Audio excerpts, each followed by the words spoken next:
Bienvenue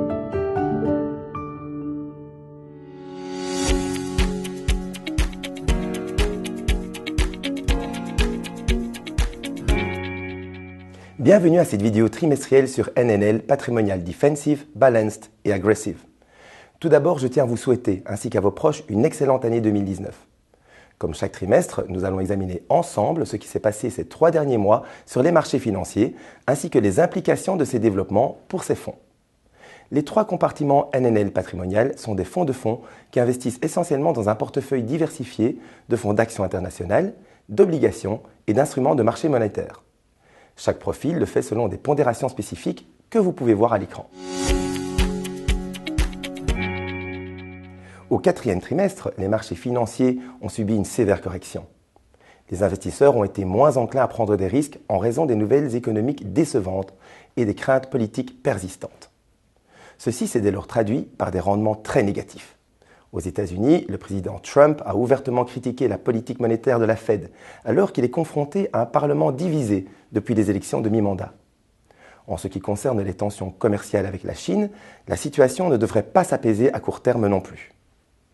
En Europe, l'incertitude politique a également persisté, avec le chaos entourant le Brexit, les discussions budgétaires laborieuses entre le gouvernement italien et l'Union européenne et le mouvement de protestation des Gilets jaunes.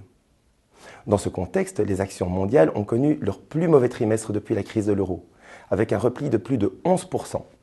Seuls les marchés émergents sont parvenus à reculer de moins de 10% grâce au ton moins agressif de la Fed et au déclin des prix pétroliers.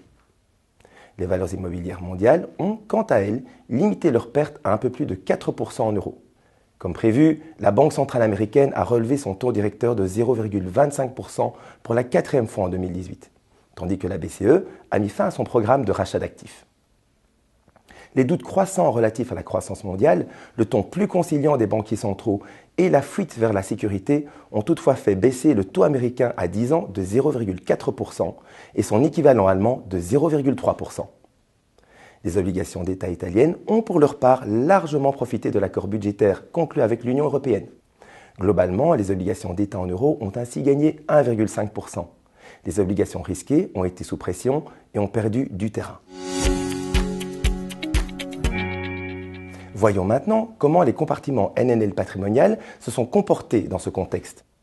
Tout en octobre, ils ont réduit leur position en obligations risquées au profit des liquidités, étant donné que les signaux fondamentaux et comportementaux se détérioraient.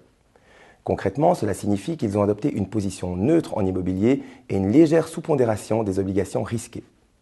Au moment des élections américaines de mi-mandat de novembre, le risque a été augmenté quelque peu, mais ces positions ont été rapidement liquidées.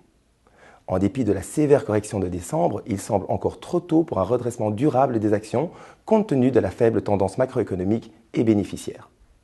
Par conséquent, les compartiments NNL patrimonial conservent provisoirement une légère sous-pondération des actions.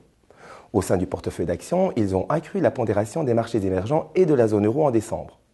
Dans ces 2 régions, les valorisations des actions semblent en effet extrêmement faibles. Parallèlement, ils ont diminué la surpondération des actions américaines et allégé le poids du Japon. Tout en novembre, la pondération des obligations d'État a été ramenée en position quasiment neutre. La pondération du papier d'État de qualité a d'abord été augmentée pour protéger les compartiments des risques baissiers.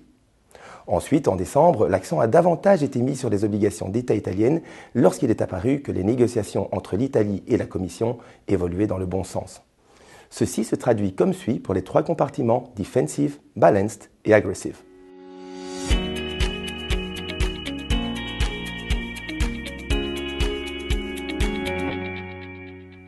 Comme évoqué au début de la vidéo, les marchés financiers ont largement souffert durant le dernier trimestre de 2018, avec malheureusement aussi des rendements négatifs pour l'ensemble de l'année pour les 3 compartiments NNL patrimonial. Le compartiment Defensive a ainsi concédé 3,4% entre octobre et décembre et 3,3% sur l'ensemble de 2018. Le compartiment Balanced s'est replié de 6,8% au 4e trimestre et de 5% durant l'année écoulée. Tandis que pour le compartiment Aggressive, les reculs sont de respectivement 10% et 6,7%. Examinons ces performances plus en détail.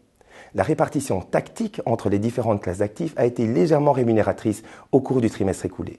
La décision d'adopter une attitude plus prudente à l'égard des actions s'est avérée judicieuse, mais la sous-pondération était trop limitée pour avoir un impact substantiel.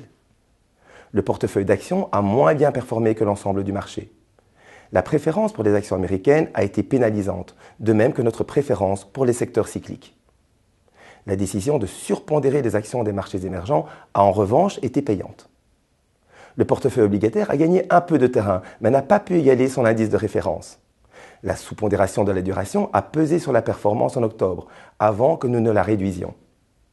Le fait de ne guère avoir d'obligations risquées en portefeuille a cependant ajouté de la valeur. Quelles sont enfin nos perspectives pour les prochains mois? Les doutes relatifs à l'économie mondiale ont augmenté durant ces derniers mois.